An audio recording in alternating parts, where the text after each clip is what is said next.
Hi, and welcome to Completing Cast, the official podcast for Completed Box video games. And we have a special episode for you. This is the 50th.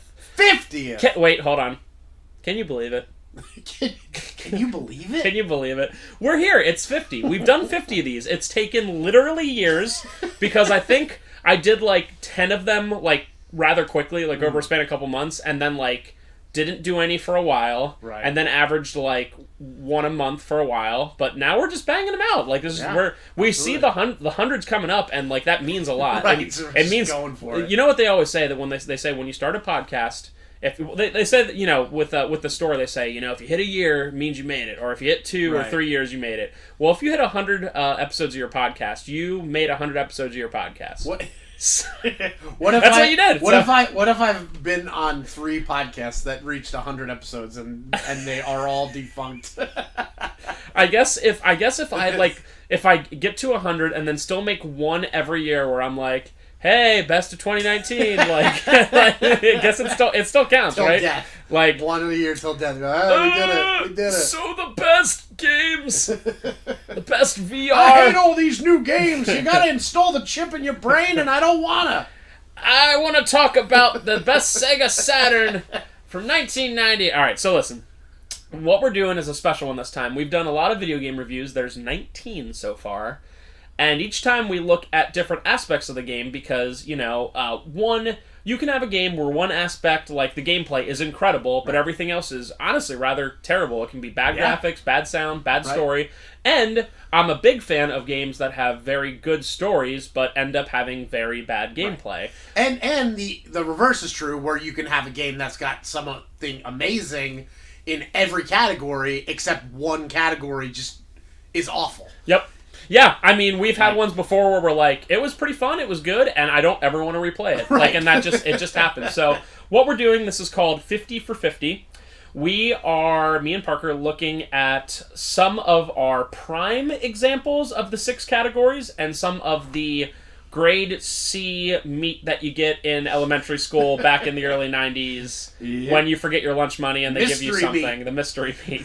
It's literally that Treehouse of Horror of The Simpsons where they make the kids. Yeah, it's getting the fish at your school, high school or elementary school cafeteria. No, it's I'll have the fish, please. Like we're lucky that we're like kind of close to the shore. Like obviously when you go to Ocean City you get like the fish. But it's like living in like Nebraska and being like, I'll have the fresh tilapia, please. It's like, dude, just have the burger. It's right, like the burger's right outside the window, dude. Like the tilapia's flown in. Lobsters, please. Yikes. Like, you know, and it's just how it is. So yeah, so like I said, the 6 categories that we always go off of is let's actually go in the order of what we had them. Story. This is the order of how I have them then. Story, gameplay, sound, graphics, fun factor, and replayability. So again, we're going to go through these one at a time, and we're going to give 2, sometimes 3, sometimes 1 examples of the very best that we, like something that we would give like a 10 out of 10 no matter what, just for that category, and then something we would give like a literally 0 or as close to 0 as now, possible. Keep in mind, I did look, and Resident Evil 6 we did give 1. So I guess we decided we couldn't do 0. I guess. I don't know why we did that. I feel like we should go back and make that a 0. Because I gave, whatever we recently reviewed, I gave a 1. Because my assumption was Resident Evil 6 was 0. But whatever.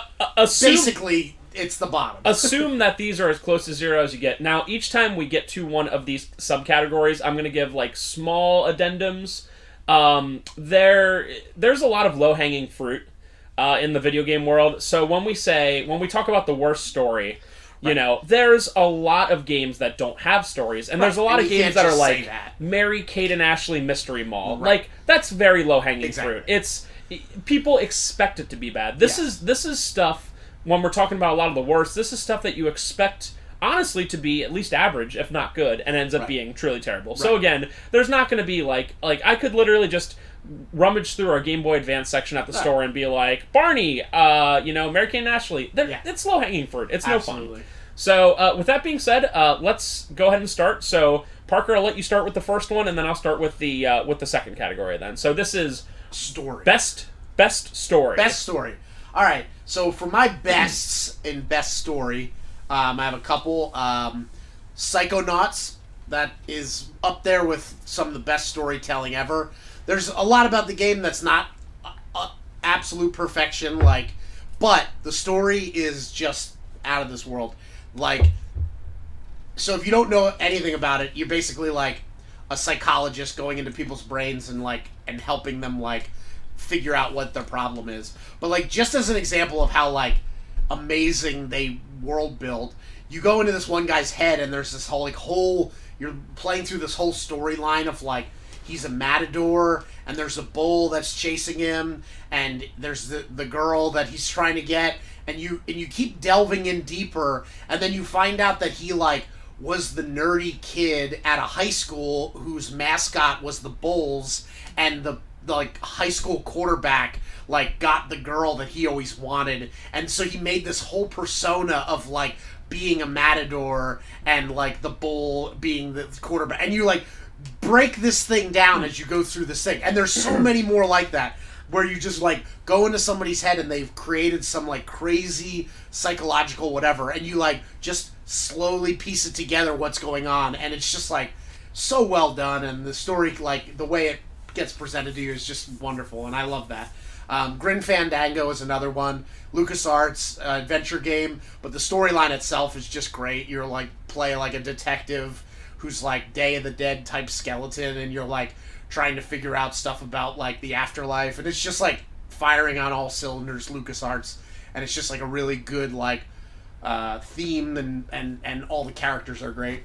And the last one is Deus Ex, the very first one for PC, was just the best mix of cybernetic stuff. I think it came out before The Matrix. I'm pretty positive, a few years before The Matrix. Yeah, I think it might be a 97 or something. Yeah, so that. It was just that perfect time to make something that I mean, there was already plenty of sci-fi books that touched on a lot of these things, but there wasn't just a good example of doing it, maybe Shadowrun for the SNES or whatever, but just mixing cybernetic enhancements and computer stuff and what it is to be human. It's just all this craziness, and also crazy government conspiracy theories, and just all sorts of fun stuff that's just the best to unfold or whatever.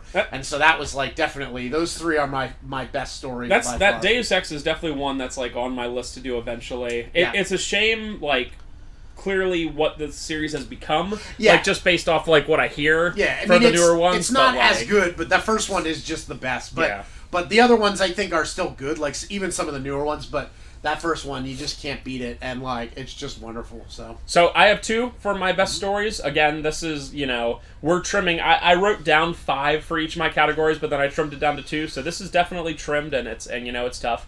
And I will say, I'm not really going in any particular order on these. You can put them however you want. So the first one, mentioned it plenty of times, Last of Us. I mean, the story is just it's not just the story of it in terms of that it's unique or anything. It's the storytelling is so good. Yeah. The storytelling just so good. The pacing is just the pacing's so good. Great. You like all the characters, or the bad guys. You really hate them. Right. And pacing is so hard to do in a video game, it really because you might get stuck on a section, and so then it's not like a movie where the next thing is going to happen at 15-minute mark or the 17-minute mark. The games don't do that, and so somehow Last of Us works even if you take a long time for one part because you're having trouble fighting shooting some guys or hiding from the plant monsters. And honestly, this is a great example of what we were talking about, where a game can have something absolutely excellent in one category but not in the others. I don't particularly like Last of Us to play it. I played it twice, PS3 and PS4, just because I enjoyed the story so much. But honestly, the gameplay was sometimes a slog, and I would probably give the gameplay a 5 or a 6, but the story would be a 10. So It just goes to show you sometimes games can do it. Now, this next one is a little bit more towards a 10 for... I'm not going to say 10 for everything, but it would be much higher for everything. And that is Bioshock. Again, this is kind of low-hanging fruit, but also sometimes the popular opinion is in my opinion the correct opinion. So like Bioshock is just, again, the storytelling and the pacing and how you unravel stuff is great. I'll say also Bioshock 2, like Bioshock as well. Like the thing about it is that like you have to remember like too with some of these things is that like at the time, like Bioshock was like pretty revolutionary, like in terms of like how it looked and the gameplay and everything. Like it just was really cool, a well done game that like maybe it didn't age super well, and they've done a lot since, and so like maybe there's some things that are better in other ones, but that original story when it came out, like you're just blown away. It's just so good. And that's another thing we got to consider when we're doing these lists. Like, we'll be talking about best graphics, for instance, and we're not going to just be like, the 3 Spider-Man, newest games. Whatever the newest game is. It's like, sometimes you have to consider when it came out. And like I said, games had stories, for sure, before that, but like they never like focused on them as much until Bioshock came out. So, those would be my 2. Now, we're going over to Parker for his worst stories. So, I only have one that I could think of, because it's just so amazingly bad that you can barely understand what's going on. But and we should definitely LP this. I don't know if you LP'd it already, but it's so good. It's called The Sniper 2 for the PS2. The Sniper 2. Yeah. No, I've never. Like The Sniper 2. Like it's just. Like, I don't think I've ever even seen it. I don't know if there's a first one, but I remember renting this second one because it looks cool, and I love the actual title. Okay. And I love Silent Scope, like, and so I was like, oh, sniper game, I'm in, and it's like.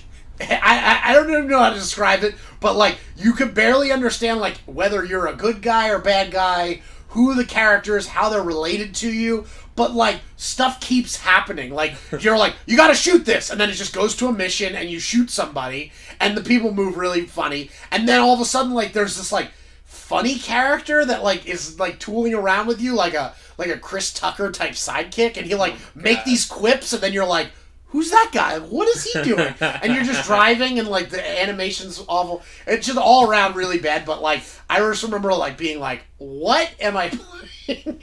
I'll actually have to check that one out because I've never heard of it. The Sniper 2. I've never heard of it. It's probably one of those random PS2 games that's like $10, but I've like literally never heard of it. So, as a story guy, story's my thing.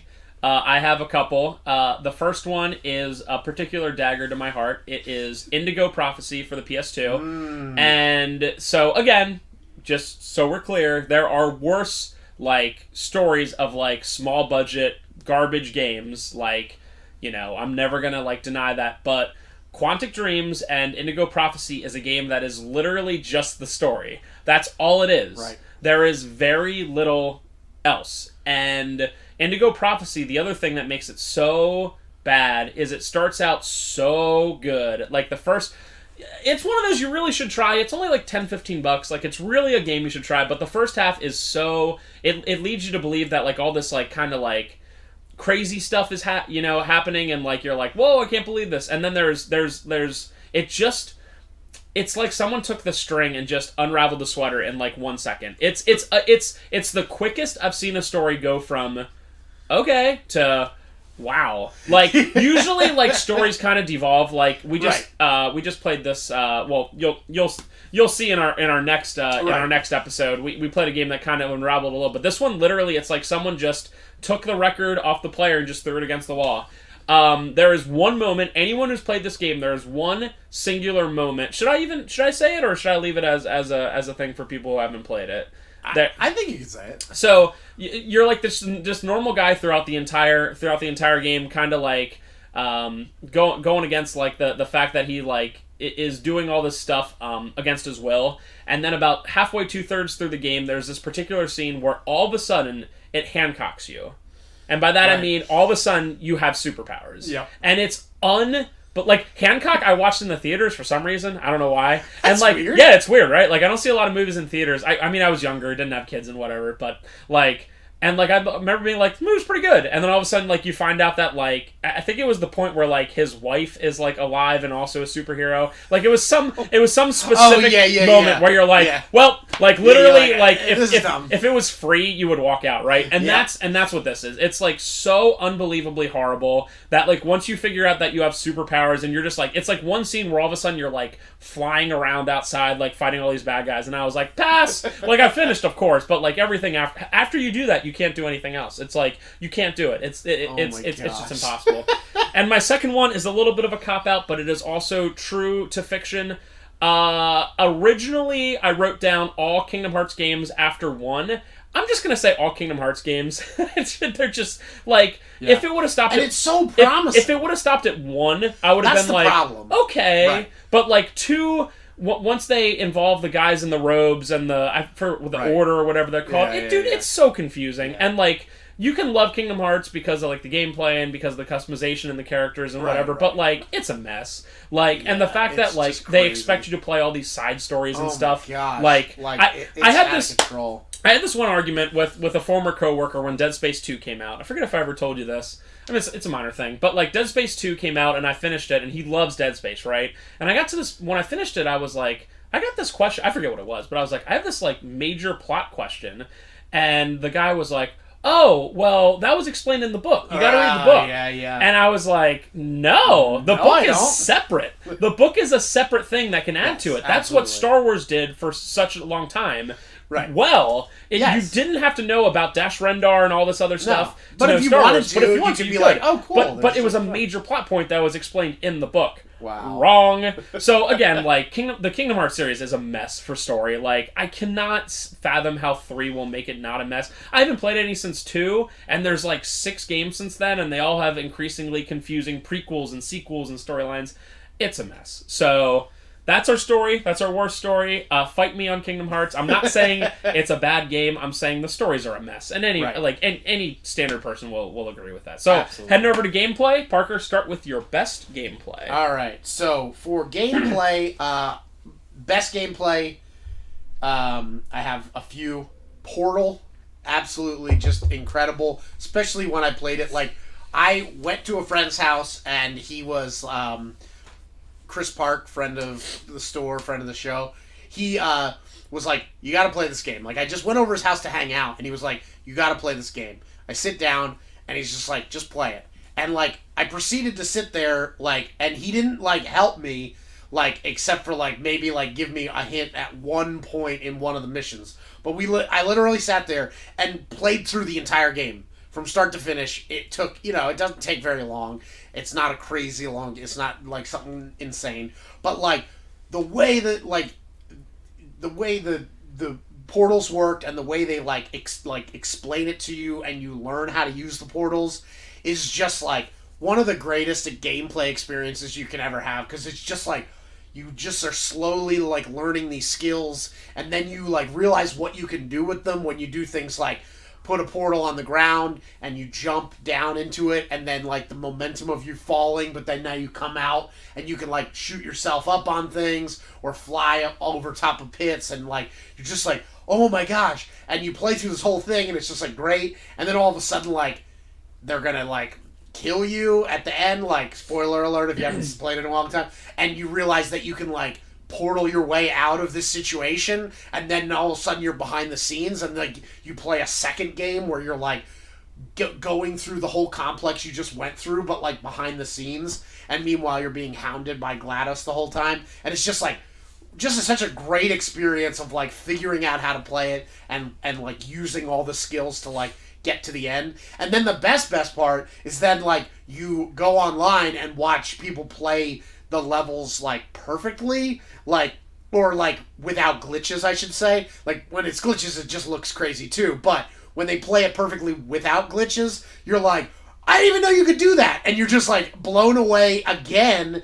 And like there's a great like interview with some of the guys that made Portal, and they said after it came out, within like a few months, they were seeing videos of stuff that like literally the developers did not realize was possible. They were like, I didn't know you could do that. And they developed the game, and they were like, I didn't know that would work. And they're just like blown away by like what people can come up with on their own, like with these like mechanics or whatever. So like that one will always be like up there with best gameplay ever. Next one's Metal Gear Solid. I mean, I kind of just say the whole series, but mainly just like 1 and 2. Like 3's great, but just like yeah, the gameplay of 3 is not up. Yeah, to 1 it's and fine, 2. but It's like not. one like especially 1, just because like I'd never played anything like it before, and like it was just like the stealth action type stuff was just like, oh my gosh, this is like amazing. Like, this is one of the best things ever. I feel like that's one of those games that is, when people talk about revolutionary games, Pac-Man, right. Mario Brothers, stuff like that, one that people don't mention as much as Metal Gear. Like nowadays, like I don't know, maybe it's because the series doesn't exist anymore, right. or the last couple weren't the greatest, but Metal Gear Solid was like the craziest. Like it was the craziest. So insane. Everything about it. I mean, having to look on the back of the disc case to get Meryl's thing.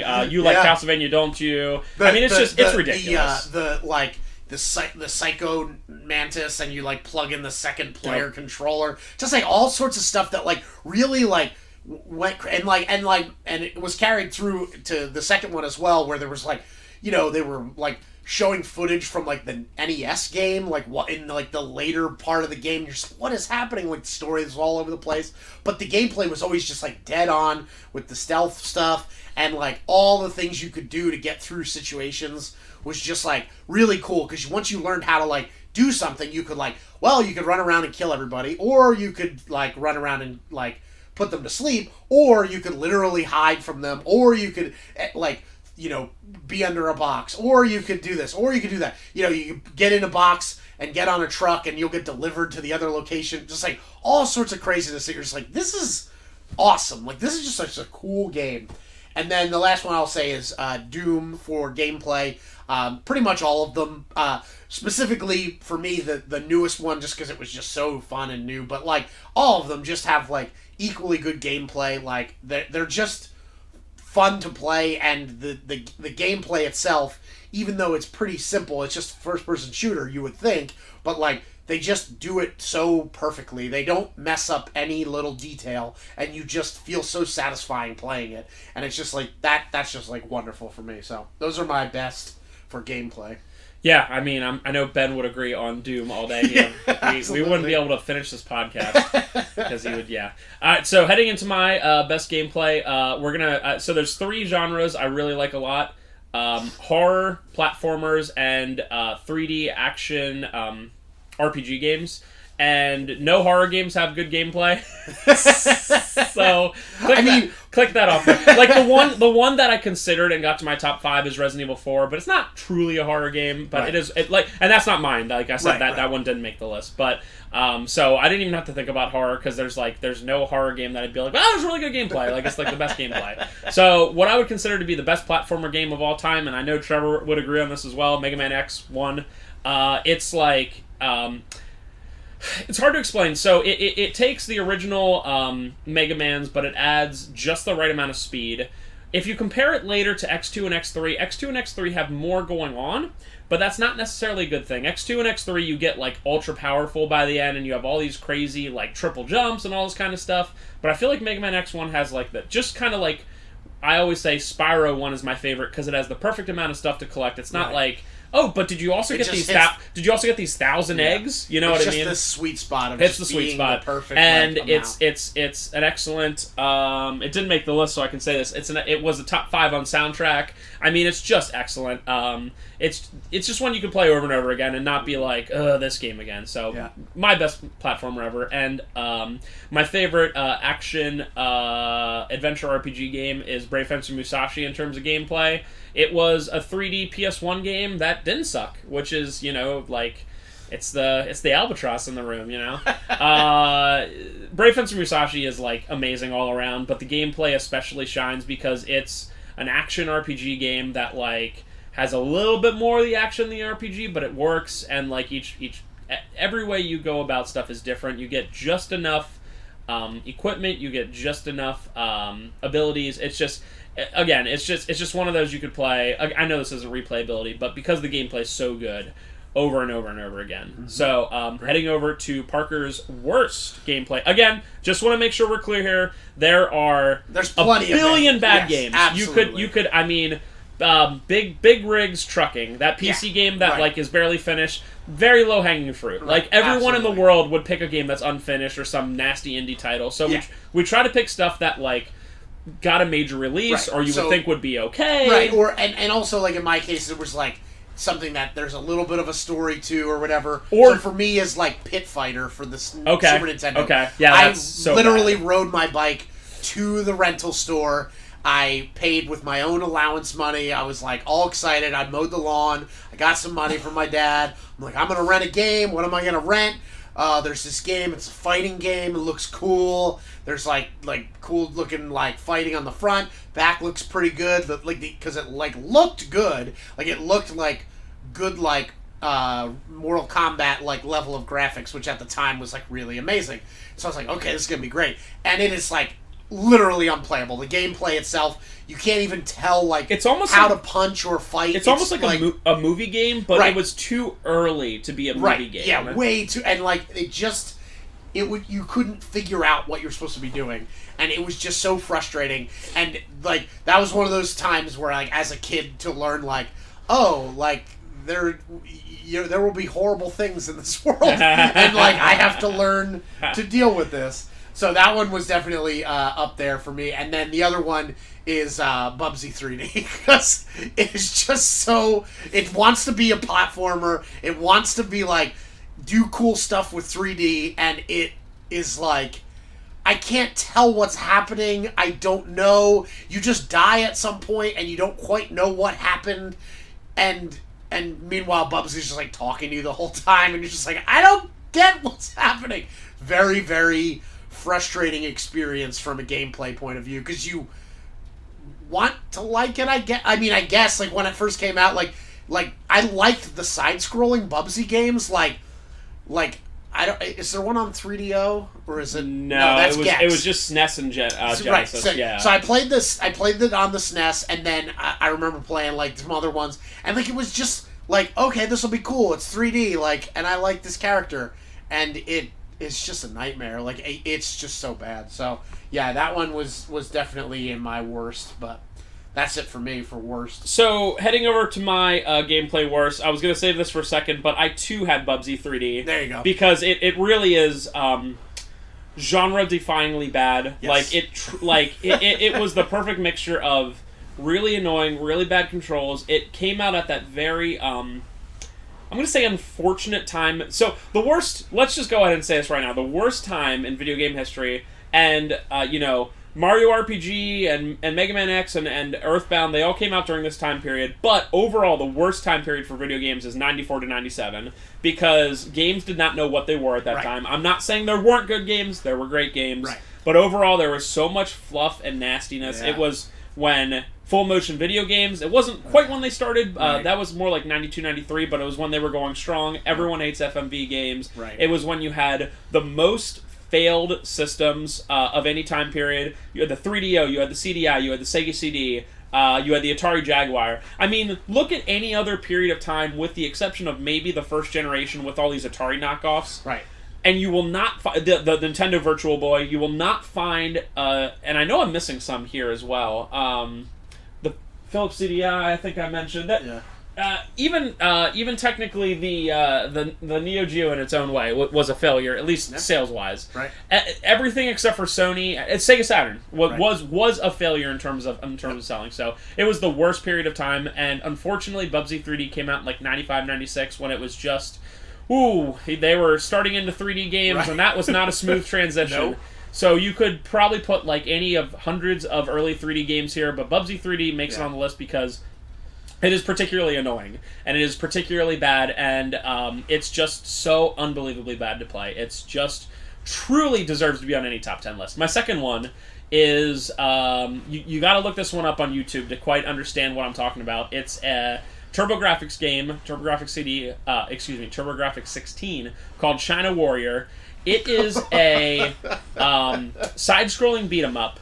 Now, Spenser, you say, side-scrolling beat-em-ups are one of the easiest things to at least make an average game for. It might not be everything's Turtles in Time, but it's really hard to make a truly bad one. Well, the reason China Warrior is so bad is it's simply a 2D one like Altered Beast, which, by the way, it's not that great of a game. No. Like, if people talk about it all the time like it's amazing, it's really not. I mean, at the time when it came out, I get it, whatever. Sure, and maybe you have some nostalgia for it, I get. But it's not that great of a game. So take Altered Beast, where you can only walk on the one. You can't walk like up and down. It's just left to right, and then make every sprite like the literal size of the screen. You have to your character pause this takes up the whole screen. Pause this real quick and just go search China Warrior TurboGrafx long play. And you'll see why. It's, like, truly unplayable. We tried. I think we did it, like, 3 or 4 times. We're like, no, we're beating this. Because we looked it up and it was, like, 5-6 levels long. Yeah. A lot of Turbo games are very short. And we, like, literally couldn't. Like, each level, you're walking to the right, which, obviously.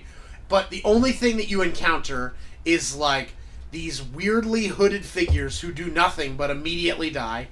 You get sticks and stones, literally sticks and stones thrown at you, and you just kick them out of the air. And then you face a boss that's, like, mega hard. So, like, you have, like, no challenge, and then you get to the boss, and it's, like, the dude's, like, jumping all over the screen, super fast, like, he moves 3 or 4 times faster than you do, and, like, you're just like, what am I supposed to do? And then he just kills you. I mean, it's just a genre where it is inexcusable to make a game that bad. Yeah. So that's why that goes over a lot of other games for me. So we're heading over to let's do sound at this point. And Parker's going to hit us up with his best sound/soundtracks. All right. So sound for me, best Bastion is one of the greatest games when it comes to sound. I don't even know what that's on. So it's a PC game. Okay. It's like a top. Like Diablo, whatever that's called, like not quite top down, like that angle though, like high up, sort of like exploring, like it's not platforming, but like you get weapons. It's kind of an action RPG, but like not real, way low on the RPG. You're just basically like clearing out levels and stuff. But the music itself is just amazing. Like it's this like blend of like soul and kind of like some sort of jazz soul thing, and there's like a couple songs with like singing in it, and the singing is just like perfect. And then the narrator basically like begins each section and talks you through it, and he's got just like the most pleasant voice, like very deep, and just you want to just hear him like say, and you like just want him here to read the phone book. It's just like a great, and so all overall, like all sound it's just wonderful. Like not just the voice acting or not just the soundtrack, because that will happen. It's like you'll have a game that's got like an amazing soundtrack, but there really is no voice acting, and then you have another game that's like amazing voice acting, but the music's completely unforgettable. And this is kind of just like somehow amazing on both fronts. So that one is there.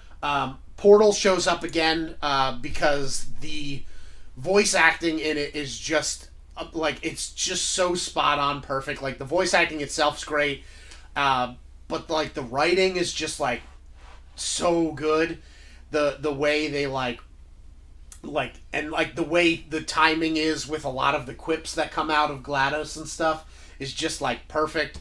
And it also is from like, you know, like Half-Life adjacent, and I always liked the world sounds in Half-Life a lot, like the sounds of like when you're picking up things and clicking them, and like the you know, like the whatchamacallit, like the turrets are always like, oh, where did you go? Like they have like these little voices and they talk and you knock them over, and everything just has like pretty pleasing sounds in my mind, sound effect wise. And then the last one I'll say is Stanley Parable is a PC game that is just one of the coolest ideas ever.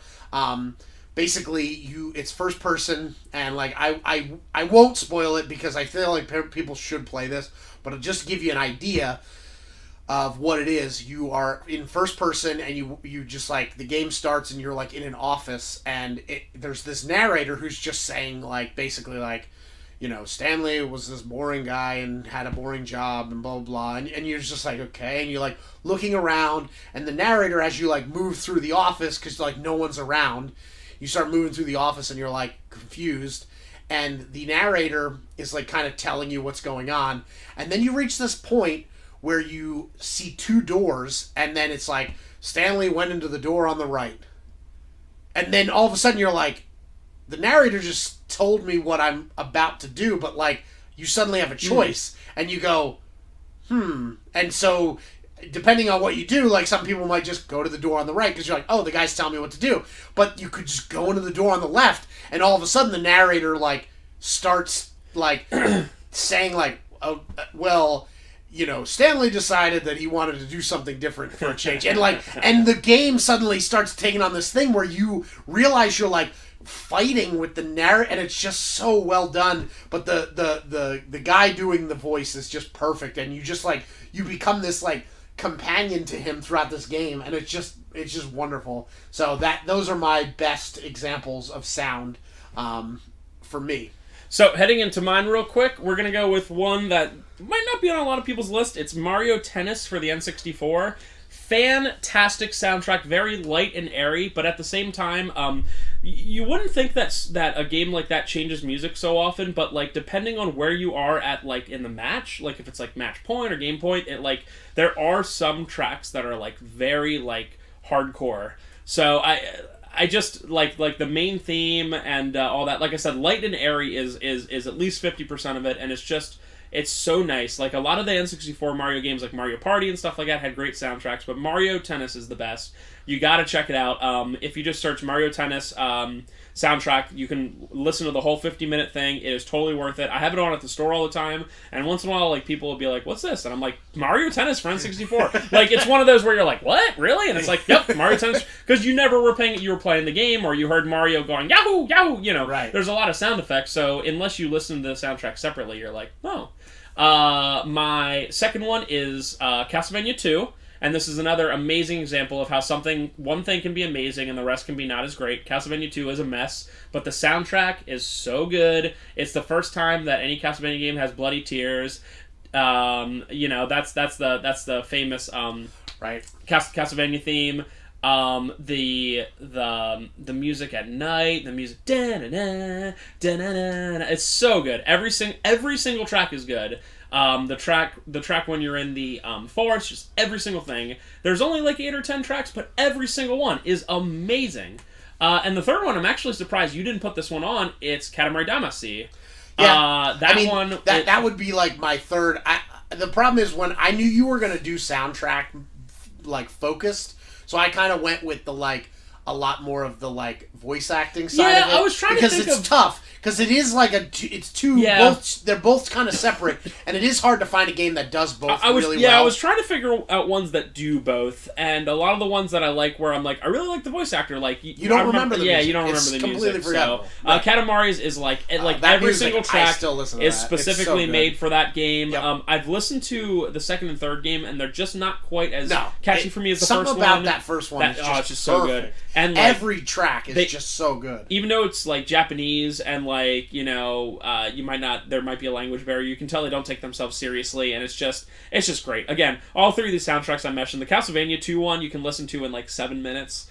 You gotta check them out. Katamari, so many good tracks. But speaking of bad sound, yeah, so for me, bad sound, Back to the Future for the NES. The song is not awful. Like, if you look it up right now... But it loops, right? But that's where you're getting at. It's literally like 20 or 30 seconds, maybe, and then it just loops. And it's the only song in the entire game. And there's, like, multiple levels... And you go to different levels, and then it's just like that same song just drilling into your skull. And it was a kind of big release. Yep. LJN did a lot of big movie stuff. It's based off of a big franchise, so it has no excuse. Right. Look at like the Goonies 2, the NES game. Like not a great game, just fine. Like pretty okay platformer. Hard to understand what you're supposed to be doing, but like cool. They have a what's it called? Like an 8-bit, you know, MIDI version of Good Enough by Cyndi Lauper, and it's amazing. Like, I'll listen to that version of Good Enough, like, over the original, because it's just so fun to hear it in, like, 8-bit sound. And then you have Back to the Future, which has some amazing music in the movie that they could have, like, made 8-bit versions of, and, like, you'd have been like, this is awesome! But, like, they just went this route of, like, being a nightmare, and it's awful. And the other one for worst sound is Crazy Bus. Is a game that you just need to check out. It just sounds like it just sounds like death. Like it sounds like somebody like set out to make like a very involved MIDI synth game, like music for a game, and just I don't know what happened between the beginning and the end, but it just came out like a nightmare, and it's just a good example of like how bad sound can get in a game. So heading into my first bad one, it's kind of another cop-out, but you'll understand why. I have written down any Game Boy Color game.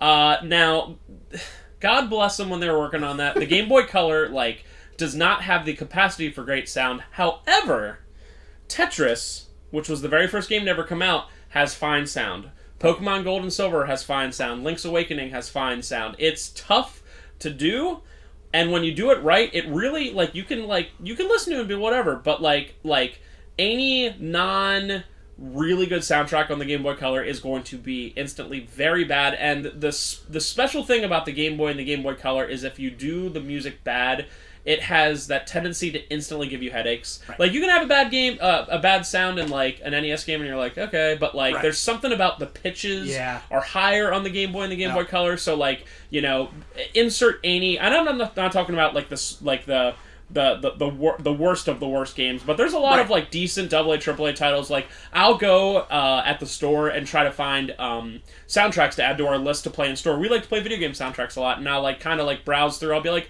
oh, Castlevania is good for Game Boy, and I'll listen to the soundtrack and be like, oh, dude, I can't. Like, I can't. Like, and again, if they were all truly terrible, like if it was like Atari and you're like, duh, Atari, you know, explosions, whatever. But there are original Tetris has a really good sound quality. Yep. So if the very first game to come out has it, you can't make that excuse to me. Literally, this is the thing too. Think about this: the song that we all are obsessed with forever, C. Boyardee's like Dilbert 3 song, is RoboCop Game Boy theme, and that song's amazing. Yep. I will listen to that any day, anytime. I will listen to that 1,000 times, and that's on the Game Boy, original Game Boy, and it's like.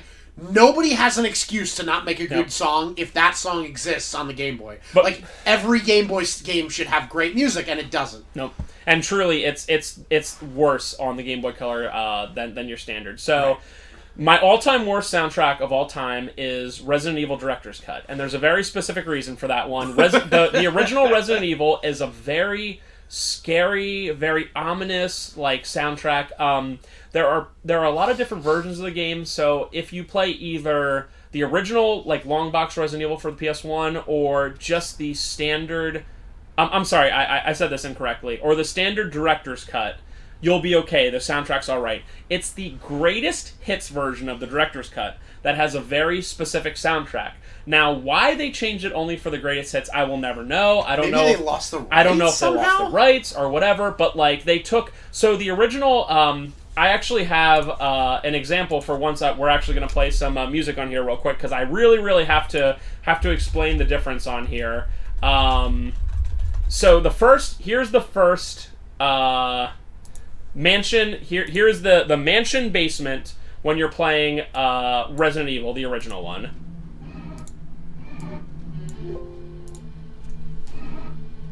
So as you can tell, it's just very like, okay. Okay. Right. Yeah. There's a lot going on. It's scary. Like it really adds to the mood. It has a lot of just kind of small ups and downs and crescendos and all that kind of stuff. Yeah. And again, as you're walking through this mansion basement, you're like, oh god, like if something comes up to you, it would be scary, right? So here is the DualShock / Greatest Hits version of that same song.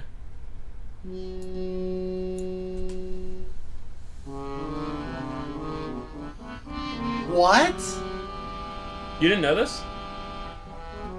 What is happening? I can't believe you didn't know this. I had no idea. I was like... I thought you were going with the fact that the voice acting's weird because of the loading. This is horrible. Yeah, this is the actual sound on the specific DualShock / Greatest Hits version. And this is the same place that you have that dun dun, which is just great, right? This is it. This is a song in a video game. Did they... I'm just gonna while we're talking, I'm just gonna let it play to the end. Sorry, sorry, headphone users on this one that you have to hear this, but like, I could have my 1-year-old go up to the piano right now and play something a little better. This sounds like Luna on the piano. Yeah. It's undeniably like. What were they going for? I don't know. I don't get what they might have been. And that's one like major example of it, but like. They do it to other... That's the biggest example, obviously, but they do it to other sounds through it, and you're just like, why? Yeah, like, that's pretty bad. Did you really lose the rights to... Da, da? Like, why did you have to change that? Resident Evil 1, for what it's worth, as a very small side, is like one of the weirdest releases ever in terms of like all the very minor re-releases. They re-released it for the Saturn, it's slightly different. Right. They re-released it for the PC, it's slightly different. They did the director's cut where they have like the arrange mode and the harder mode and whatever, and then they brought out the greatest hits / DualShock version that can do DualShock at that point. So it's just one of those like weird games that just has all these small ones. And again, you can't convince me that for again a big AAA title, and the worst part for this for me is it was fine. Good. It not only was it fine, it was good, and you messed it up. I can't believe you never heard that if one. It was that bad. Maybe if it was bad and they tried to redo it and it was still bad, that'd be okay. But it was good. That song, like you're like, whoa, I'm kind of scared. But like the second one is scary for different reasons. So since you did an example, you have to just look up Crazy Bus because I don't know if you're aware of it. And like you turned it down on the YouTube just so it doesn't destroy our listeners. Just music in general. Yeah, whatever. Just turn down that volume on that before you play it, just because it's just crazy. Like title screen, Crazy Bus title screen. If you just right. Sorry. Okay.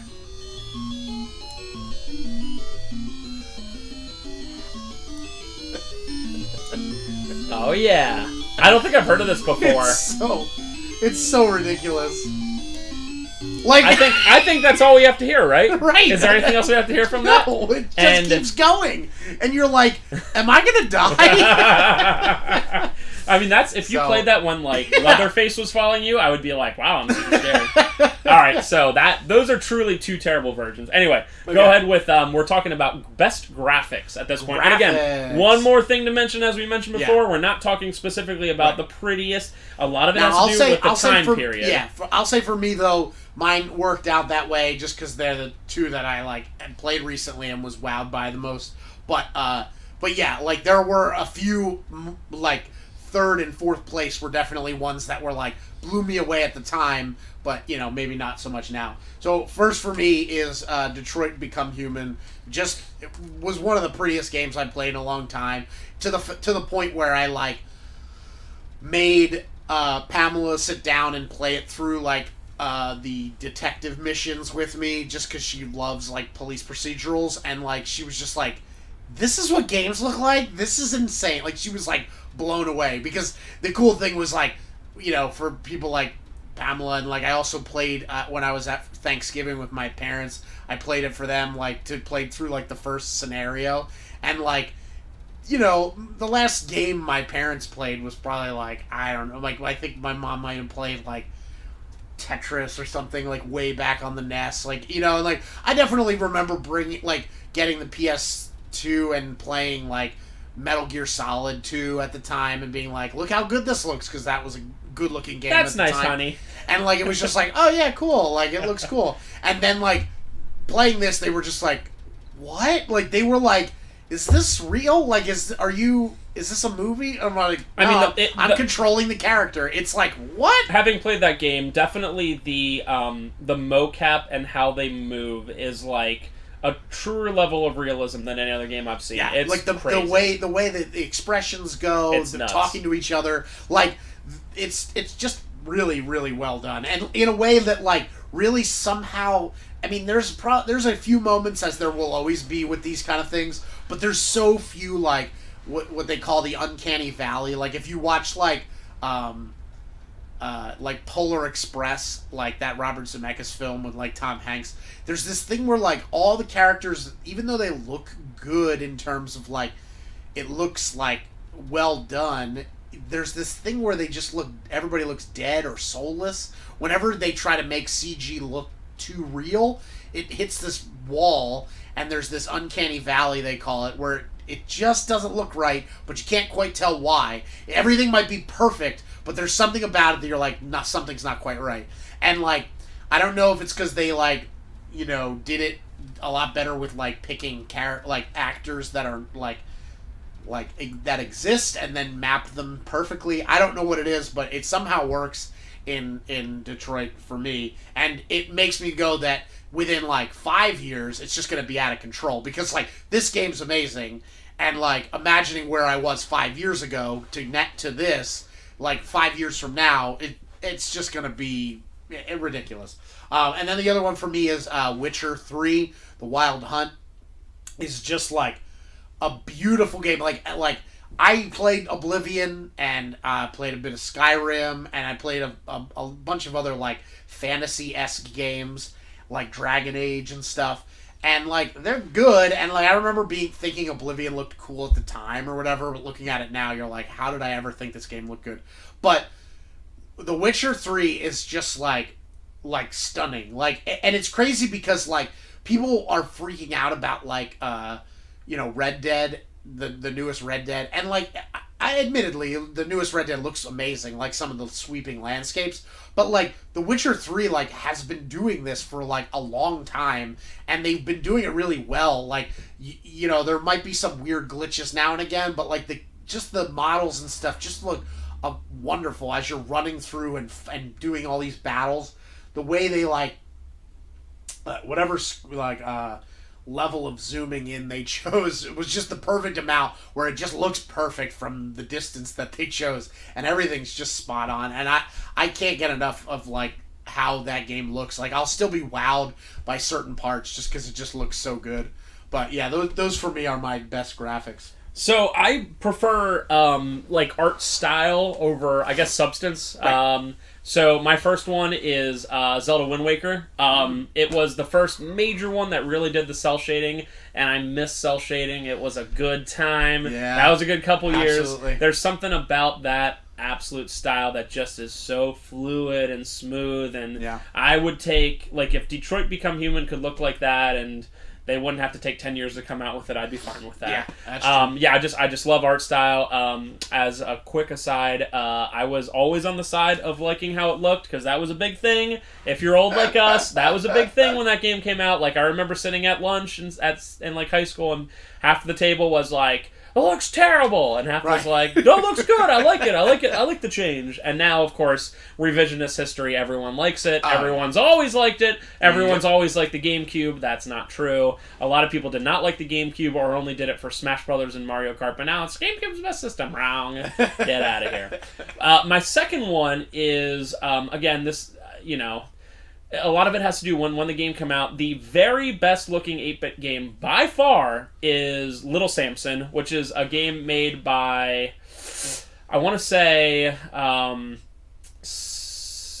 kind of forget, but who makes Bubble? Taito. It's made by Taito. That's it. It's made by Taito, and it just looks so fantastic and fluid. It does not look it. So let me put it this way. So like there's like the Shovel Knights of the world that like go for that 8-bit kind of look. That looked like that futuristic, like it's trying to be 8-bit kind of look, like almost like it's like double 8-bit kind of thing. Right. Like, it's just style. Somebody, it's like you're like, that's a Nintendo game. Right. Like it absolutely is. Like 8-bit's been perfected. So to have an indie game do 8-bit now, it's a lot easier to like have that perfect look. Yep. And so that's why a lot of indie games look so cool when they do it. But like to think that this came out when NES was out, it's like out of control. I'll say it all the time. It's a dang shame. I'm not going to say the game's rare, because it's not. Go look it up on eBay. There's like 100 copies at any given time. It's a dang shame the game's so expensive, because people should play it. It's honestly like top like 3 games on the NES. They should have thrown it on like the classic. Yeah, just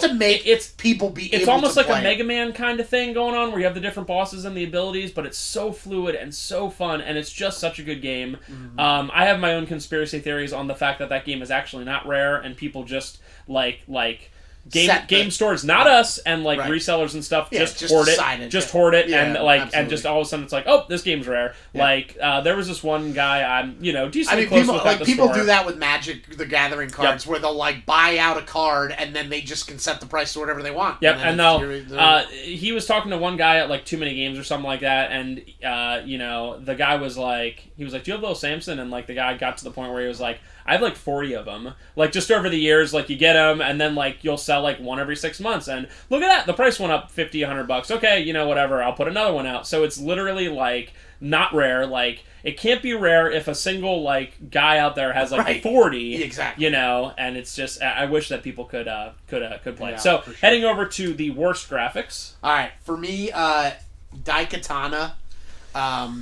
Yikes. Pretty much any iteration, but I'm specifically talking about the PC version. Obviously, the N64 is our version, I'm right? sure also looks completely terrible. I'm sure it looks a billion times worse. But the PC game, just because of the what was going into it too, like you have the game developers that are like at the top of their game, they can't fail. Like they're making Doom, they're making Wolfenstein, they're making these games that everybody's like freaking out about. They're so good. And John Romero's, of course, like super cocky and like whatever. John Romero's gonna kick your butt. I think that's what the it was like blurred out. I thought it was like A, and then it was like kind of blurred out. But like it was like that literally. This game is gonna like they didn't show any footage or pictures of the game. They just said that John Romero's gonna kick your ass. Like that's the ad in the game magazine, and you're like, oh man, this game's gonna be crazy. Like these guys are at the top of their game, and like I put this. I mean, obviously it's a bad game all around, but I put this in graphics specifically because the game is like completely brown and orange, like the backgrounds, and then there's like this giant green lake that you see. Like it's the really bad colors together. But then the enemies themselves are like a different shade of orange, and then everything like explodes into like bodily fluids that are like also green and orange. So you literally can't tell what's going on. Like at any point, you're just like, what is happening? I can't tell where the enemies are. Like I can't even like Doom like has some of the greatest like character models of all time, like that are so iconic. When you see them, you're like, oh yeah, and you just remember seeing them like in a hallway, and you'd be like, oh no, like you literally cannot tell what's happening in Daikatana. It is just like impossible, and that because it was such a big title that everybody was like prepared for, it was just so crazy when it came out because it was just like, what is happening? Like no one knew. And then the other one for me is Superman 64. Again, a little bit of low-hanging fruit, but having played it, it's just like crazy because like the fog / build distance, what they did with Silent Hill, they did it fun because it was like we can't make this game look forever because like it can't handle it. So they like figured out a way to make it look that way and make it look creepy, and then it works. In Superman, you're supposed to be out in the bright sunny day, and there's no reason you can't see everything, and you're flying, so you have this viewpoint where you should be able to see like the whole world, and you can't. You can see like maybe 20 feet ahead of you in this world, and it's just the way the fog of distance works is just. It's just crazy. Like, you can't tell what's happening. And all of the missions are, like, flying around and basically riding through rings. And you can, get caught where you're going straight and you're like, you think you're going in the right direction and you're looking for a ring. And, like, let's say you just happen to be turned to the right too much and you missed the ring. You'll never find it. It'd be like trying to you're in a dark room and you're right next to something and then you miss it and you just keep walking and walking trying to look for the item in the dark and then you realize you're like hundreds of feet away and you're like, well, you'll never find it now because it's just insane like how bad it is. So I have a special edition as kind of like a third place, not technically on the list, and that's any game that is too dark. And a lot of games nowadays are too dark, where when you start it up and they say, set the slider. Set the slider so you can barely see the symbol there. And if you do it, then you literally can't see anything. Right. Like, you cannot find items, and you can't see anything. I don't know if they're, like, doing that because it's, like, a crutch for for design, because, like, the less you can see, the easier it is for them to hide something from you or something. I mean, just in general, especially I play a lot of horror games, like, I put them to max, not because I'm, like, scared, even though I am scared, but not specifically because I'm scared, but, like, because, like, I literally cannot see. Yeah. Like, I forget what game, we played one recently where I was like, I literally can't see this. I have to do it max. I have to. And there's a lot of examples of that where it's like, do it where you can barely see it. You're like, yep, whole way up. So, not cool. For sure. This one's a game that not a lot of people are familiar with. It's called Grand Stream Saga. It's a PS1 RPG from 1997. Definitely look up the box art for this. It looks like just your standard RPG fare where you're like, okay, cool, whatever. Here's the thing. It came out in, like I said, 1997. It was the same year Final Fantasy VII came out. However, it is like the most polygonal, like, bare bones graphics you could possibly imagine. It was so bad that, like, I didn't even try to play the game. Like, it's so bad that, like, it's one of those games where, like, you have to, like, it's not like a Disgaea RPG where it's all about, or Final Fantasy Tactics where it's only battles, like, you walk around in, towns and stuff like that, but you, like, literally have to walk in, like, squares. So, like, that's not something that should be on the PS1. The worst part is no character has faces. Like, every single character is, like, a flat polygon, like, that's just a color on their face. And again... Oh, like, not even, like, a face, like, drawn on? It's just literally, like, boom. So, like, no face. Like, they give them... Gosh. I think they give them, like, hair and stuff, but there's no, like, eyes, nose, mouth, anything like that. It's unacceptable in the same year that Final Fantasy VII came out. And it's, like, that's again, crazy. You look at the box art and you're like, this isn't, like, Nintendo where you look at the box art and it would be completely different because it's Nintendo. This is, like, you could do it. Like, Final Fantasy VII's box art is something you see in the game, like, 5 minutes in. Yep. And it's just one of those where it's just like, it's so misleading and it's so unacceptable in 1997. In 94 or 95, yeah. 97, no. The second one is, I had to pick a retro game for here, and that retro game will be Action 52. Y'all are familiar. It looks like absolute garbage. It takes games that were like games we played on the graphing calculator in like high school math and made them look worse than that. Like, it's crazy how bad they can look, and like the colors are like puke. Like, it just a lot of times part. Like the games you can't tell like what you're doing, because like again it'll be like a side scrolling shooter and the background will be green and you'll be like a purple or like or like something where you're like what, or like a brown where you're like what, like I can't tell where I am. I'm hitting stuff. It really is that bad. And I would consider it kind of low hanging fruit, but at the same time it is like that bad where like they're giving you a bunch of like TI-89 calculator tier games and they're like not making it like they can make a space shooter game, which is the easiest thing to make in the world. It's a black background and then like white objects, and make it look bad. And that's just incredible. So, speaking of incredible, we're heading to the most fun factor games out there. So the games you would have the most fun with. All right. So now this is where I put Katamari Damacy. All right. And I put it here. I thought about it. Right. And I put it here because like the music is fun, and so that kind of plays into the fun factor because these songs are going to be replaying, and so you're like, enjoying them each time. But then on top of it, like, the game itself is just super, super, super satisfying. You're collecting, you're rolling things up. Everything you roll up is unique and in its own way, like, as you go, and you can go into the menus and you can, like, look at all the items you've picked up, and, like, they're all cataloged out by, like, food, people, whatever, and it's just so satisfying, and you just keep going, and you get bigger and bigger, and just that, the getting the bigger is just, like, the most fun, satisfying thing you can do, like, with, like, I don't know, 15, 20 minutes, some of those, like, the most expansive levels where you start out as, like, literally, like, as big as a paperclip, and you're ending up, like, rolling up planets, like, that is, like, just one of the, like, most fun experiences to play through. Like, I don't know how many countless people I've, like, sat them down and been like, just watch this playthrough. Like, it's really fun. And, like, just played it, and they just were like, wait, what? Like, it's just so fun.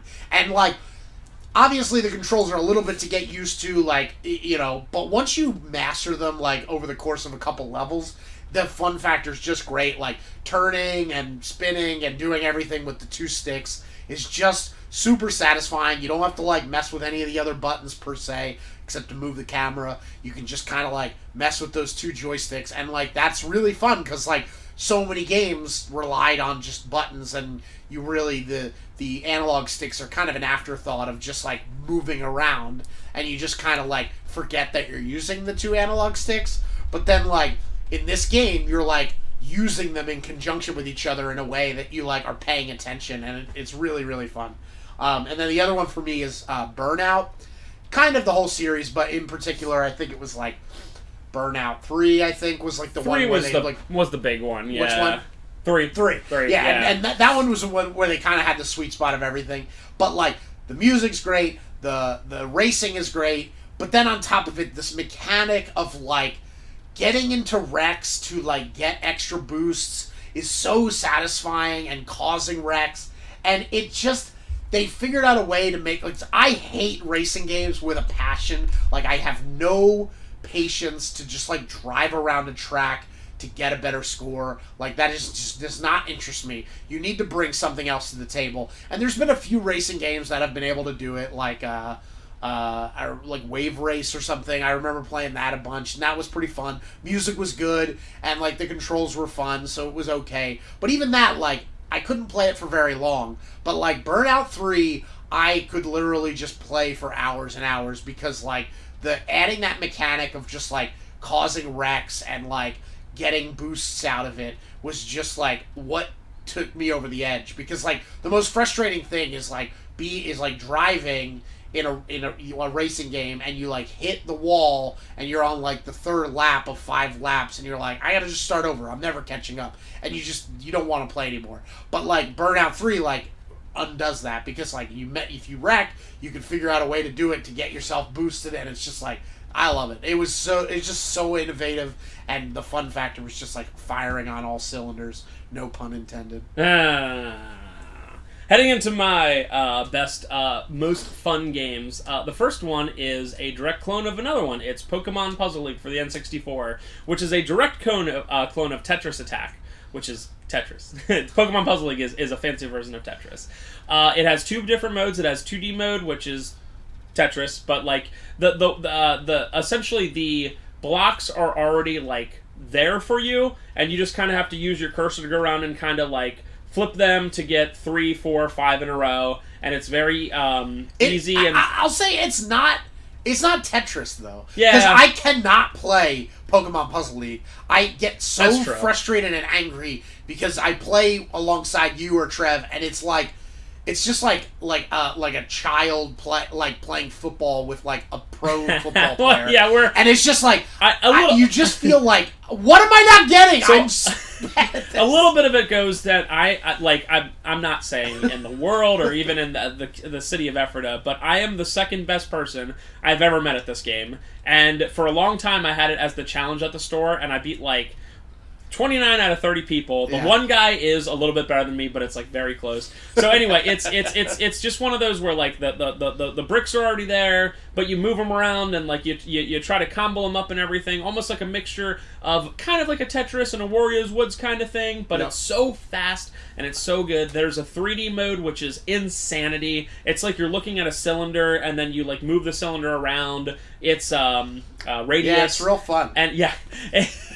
it's just like exhilarating, being like, you know, you have to, like, especially the 3D, you have to go around, and it's so great. I could just, you know, play it over and over again. The last one I'm thinking, for the most fun games I could think of, I'm thinking a little bit off the beaten path right here. Kaboom for the Atari 2600. It is a 15-second game where, like. So, essentially, you are using the paddle controllers. Those are the ones that you would use for, like, the driving games, where it's almost like the rotary ball that you Or, like, if you ever played Arkanoid. Breakout or Arkanoid, right, that kind of one.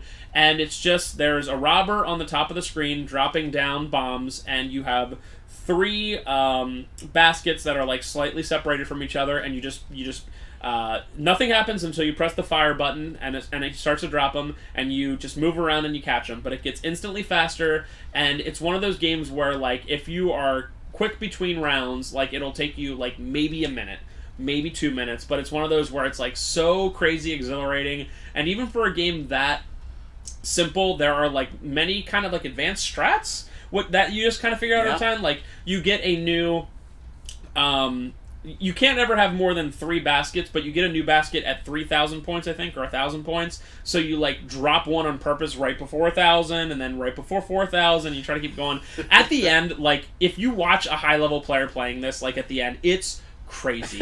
It's so fast. Like, if I watched a video of myself playing, I'd be like, I can't do that. Yeah. Like, it's that crazy. Like, it's so nuts. And, like, again... I don't like Atari that much, but, like, because it's an Atari game that I will literally, like, pull out my Atari 4 and, like, play a game that lasts for 30 seconds for, like, an hour is, like, crazy for me. It's crazy. so fun. So one other thing is that all for Fun Factor? That's all for Fun Factor. Okay, since we have Bubsy 3D, and that technically would mean we have 49, I'm going to throw one more for Fun Factor in here. When you were talking about... Kaboom! It made me think of it, and now it slipped my mind. So never mind. Is it for Atari? No, it just I had it, but I just literally just lost it. If you remember it from worst, then we can just add it to the best then. So in the meantime, go ahead with your worst ones then. So I have a feeling we might have at least one, if not both of these as the same, unless you really thought outside the box. Mine is Resident Evil 6. Okay, there we go. Yeah, there we go. It just there's nothing worse. There's no game that's less fun than let's Resident tag team Evil this 6. one real quick. So the reason Resident Evil 6 is so not fun is there's a lot of not fun games out there, but they're not part of big franchises that like you like know and love, and you're like, I gotta give it a chance because it's called Resident Evil. It's like if Star Wars for some reason came out with a bad movie, that would never happen. Right. But like you like have to watch it because it's Star Wars, right? But imagine if that movie was also like 30 hours long. Right. But it's so long. But like also like the game. Like, the 2 games prior was, like, a game that people still talk about to this day. Yep. Resident Evil 4. The game right before it, also very good. Yep. Not as good as 4 for some people, but still very, very good. Super fun multiplayer. Like, I don't think 4 has multiplayer, right? No. Right. So 5, like, is basically as good as 4 in action, but then you get this multiplayer aspect. So 6 seems like it can't lose. You got the multiplayer, and now you're bringing in the fact that you're playing in multiple different stories. And you got Leon. It seems like it should be the best game ever. Yep. On paper, it sounds incredible. Yep. And it is just... It's so bad. Horrible. It's so not fun. It's like if it would have if it would have not taken itself seriously and made it in your favorite bad, quote unquote bad 80s action movie has like all these like ticks that like hits the box and you're like, yep, that's really bad. It hits all of these, but it also takes itself super seriously. Right. Like Leon will say like the worst like one-liner, and if it was like in like Predator, you'd be like, yeah, right? But it's not in Predator. It's in a game that's taking itself like so we could just go. I mean, we already checked. It's like our first game review or second game review. Check it out. One of the first ones we did. Yeah, but it's just there's just so many examples where you're like, if this was like a silly game, I'd be like, dude. But it's not. At no point is it like I'm silly. It's like just it's just like we meant But it's also like the thing that's not fun is like it seems impossible, even if a game's bad, if it has multiplayer and you choose to cooperatively play through the game with a friend, that you can't have fun. Like, it seems that that's impossible. Like, you would, if you and a friend played like Flappy Bird or something, like you'd probably have fun with your friend because you'd be like, this is fun. Like, it doesn't have to do much to have a fun time cooperatively because you and the person that you're playing with will make the fun. Like the game itself only has to just be a conduit for you guys to have fun in it. Like, that's it. And yet somehow Resident Evil 6 like makes you like not enjoy the time you were playing it. Like, you are just having no fun. It's just literally a chore. It's like going to work. You're It's like, this is do you want to finish Resident Evil 6? guess. And literally.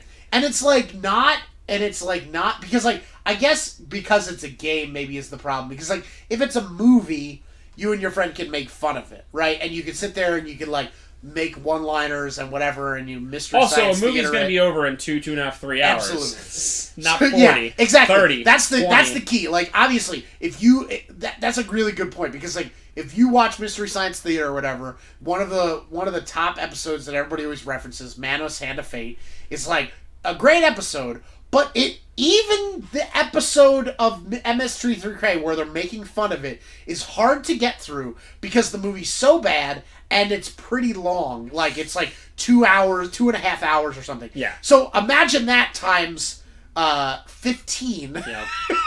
Imagine watching Manos Hands of Fate 15 times. You can't make jokes anymore. Like the first couple hours, Spencer and I were like, blah blah blah, and then it's just like, and then one of us messes up and we have to replay a part, and it's like, I hate you. Yeah, you're like so much. Your DVD scratches on like Manos, and you're like, we gotta watch that scene again. But it's like right. The worst is the idea that like you have this thing where you're like, you and your friend are playing, and then there's this thing where you don't want to play it anymore, but you need to get through it, and you're going through it, and then you or the person you're playing with like does a thing wrong, and you're like, dude, why are you doing it right? And you like are mad at them, and you're like, why am I, like, this is supposed to be a fun thing. I'm playing with my friend. Like, this is supposed to be great.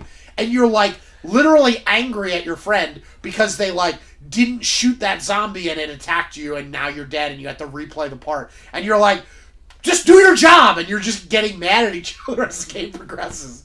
And you're just getting mad at the game, and it's just like, this is just terrible. So, yeah. Yeah. Not fun. Yep. Zero fun factor. Zero. Negative.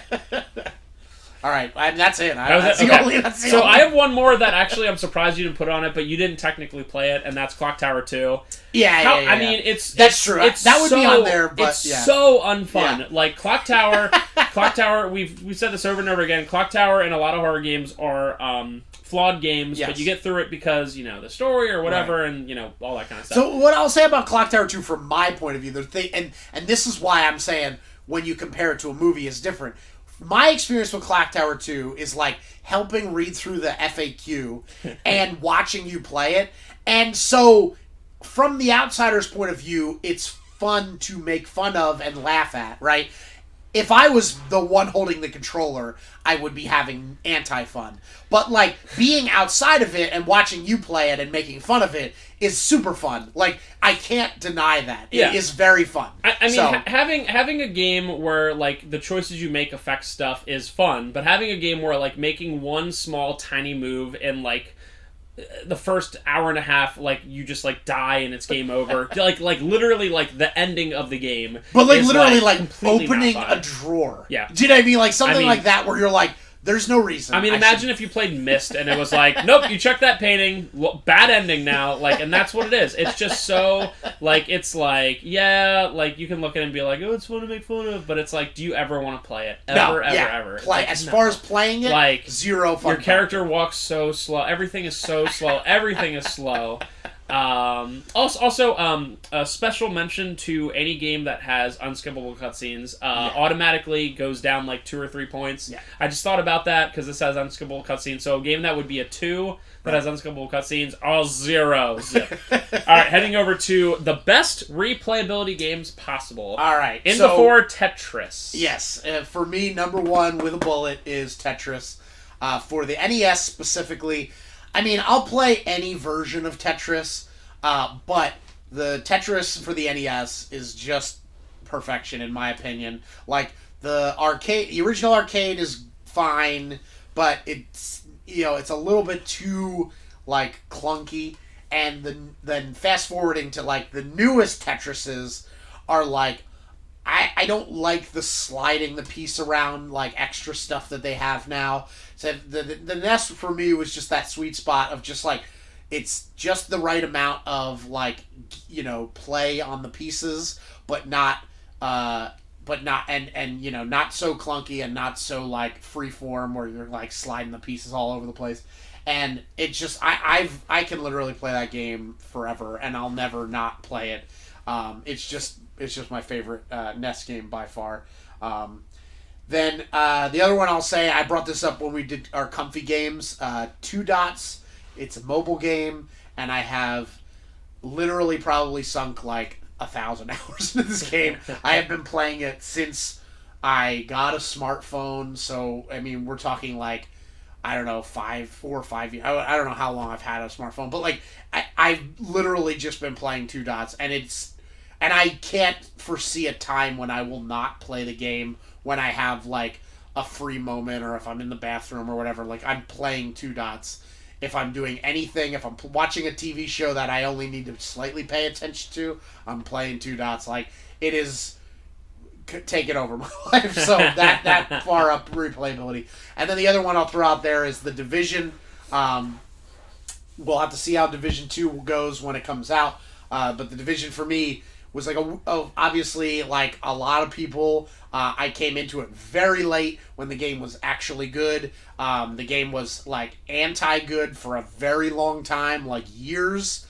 And then they released a couple patches, and then they released a few more, and then all of a sudden like they released this one and it fixed everything, and everybody was like, this game's really fun now. And so I checked it out, and it's like the most fun I've had in replaying. I mean, because it's just one of those like post-game sort of games where you play through the story in like, maybe 10-15 hours, and then you're just like replaying, like not necessarily replaying missions, but like just like you go on, like it's just like this procedurally generated, like, oh, go kill this guy, he's always going to be in a random location, and you just go find him and kill him.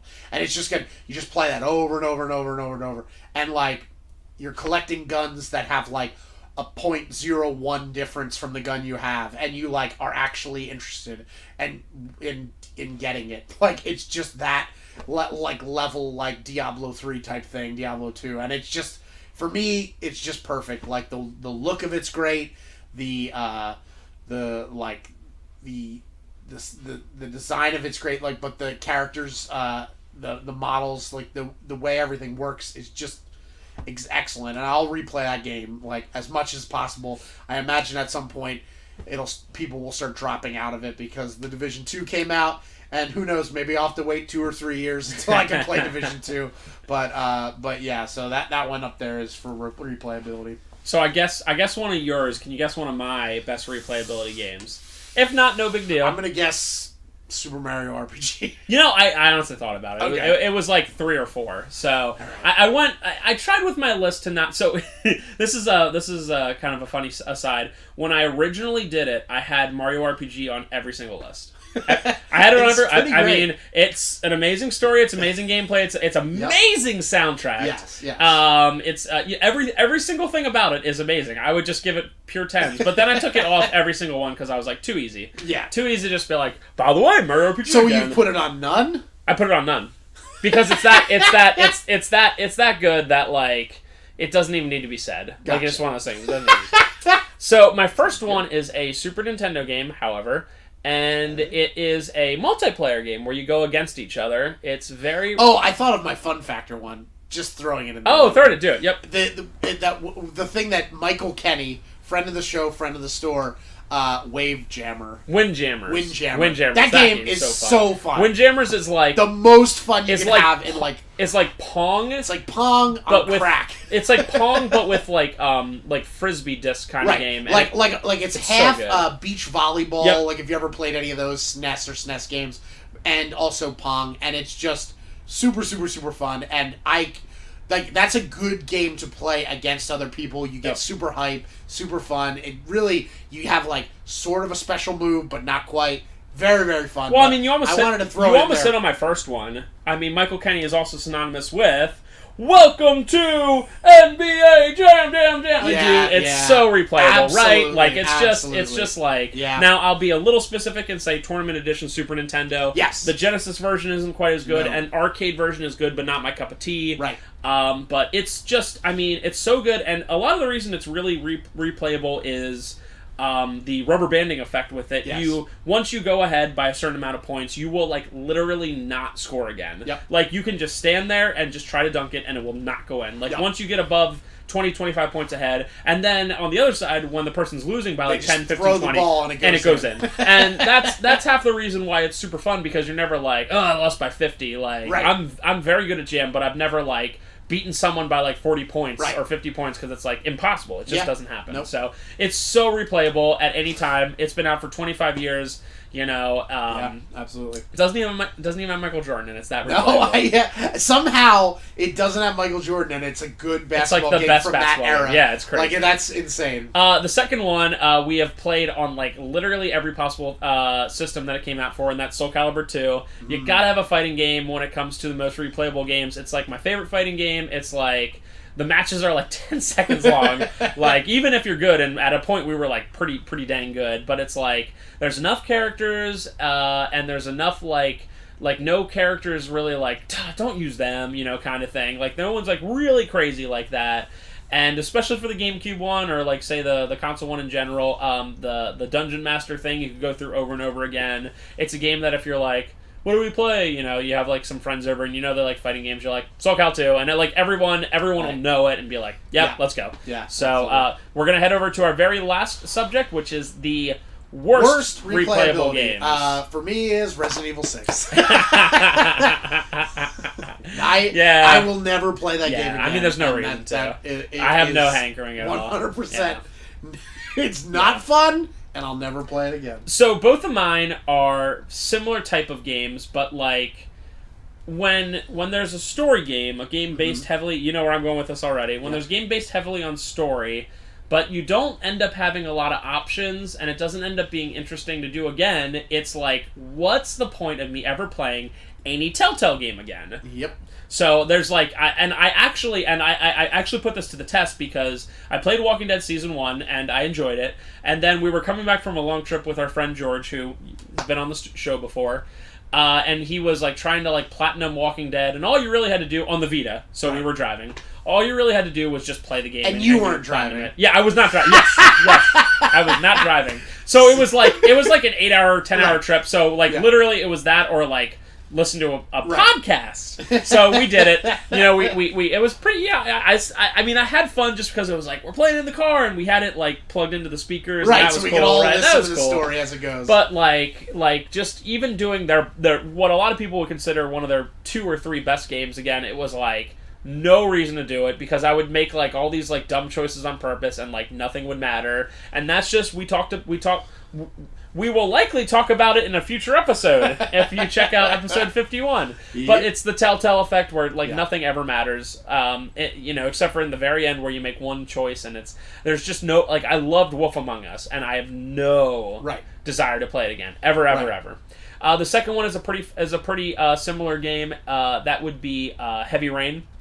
I have no desire to play Heavy Rain again. And that makes sense, because it hinges on the idea, like, trying to solve this mystery, and once you know the thing, so why would you play it? Games that do that kind of thing, where it has a big twist. If it's like an action-y game like Bioshock, you can do it again, even though you know what the twist is, and you can play it again. And be like, because the game itself is still fun to play. But when the game is literally just that, and then you find out the twist ending, and especially if you're like not a huge fan of it, or especially if the game unravels, or especially if you realize that like, oh geez, it has almost the Telltale effect, where like, yeah, there's a bunch of different endings, but like a lot of what I do doesn't really matter. Yeah. You have no burning desire to play it again. Played it once. It was like pretty decent game. Didn't like the second half. That's Quantic Dreams. That's what they do for every single thing. add in. I'm not officially adding these, but add in Until Dawn. Detroit. I would kind of want to play again, but it has unskippable cutscenes, so again, wrong. Yeah. But Heavy Rain is the biggest example of like, I don't want to play that again, and those games are like made for Beyond Two Souls. I don't ever want to play that game again. Like, I did it and it's done, and it's like, cool, all right, great.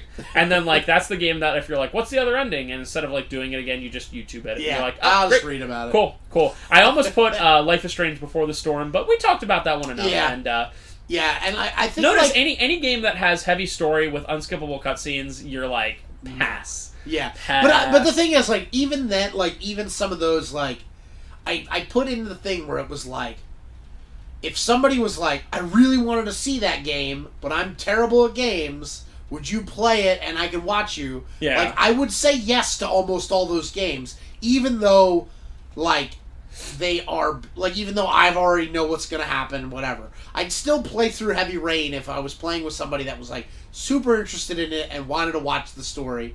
I could enjoy it with that person, and that would be fine. If they were like, please play this Resident Evil 6, I want to watch you play it, I'd just say no. You're on your own, kid. Yeah. Get out of my house. How did you get in my house? Yeah. So yeah, that's kind of a retrospective. 5450. That's just, I mean, that's flows right off the tongue. I mean, we're just wow. So thank you for listening, and that was 50 episodes. I know as a big CIB YouTube fan that you listen to all of them. Thank you so much, every single one of them. Shout out to Alex Swingle. Yeah, shout out to Alex Swingle, who will comment on this. Hey, shout out to all the guests we've had before. Hold on, let me try to get this. Parker, George. So we had Parker, Brian Beversley, Parker. Hold on, there's a couple you might not even know. George, obviously. Yep. Finch. Yep. Kenny. Yep. Brian. Yep. My friend Ezra. We talked about Madden one time, yep. and I think 6. We talked. Did I say Patrick? No. Patrick Heinbaugh. Yep. Yeah, because we talked about DC and Marvel. I think that's 7 different guests on that, and that's just... Yeah, is that it? I feel like there was... Well, I had like Kenny like 3 times, and I had George like 3 times. There might be one other person you're forgetting.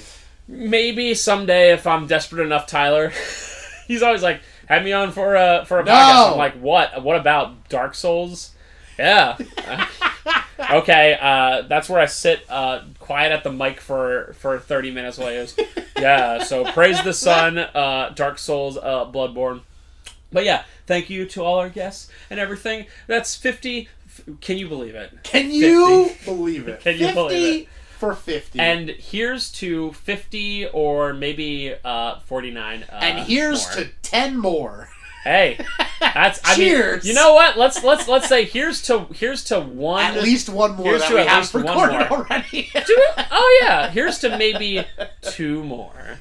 See you next time.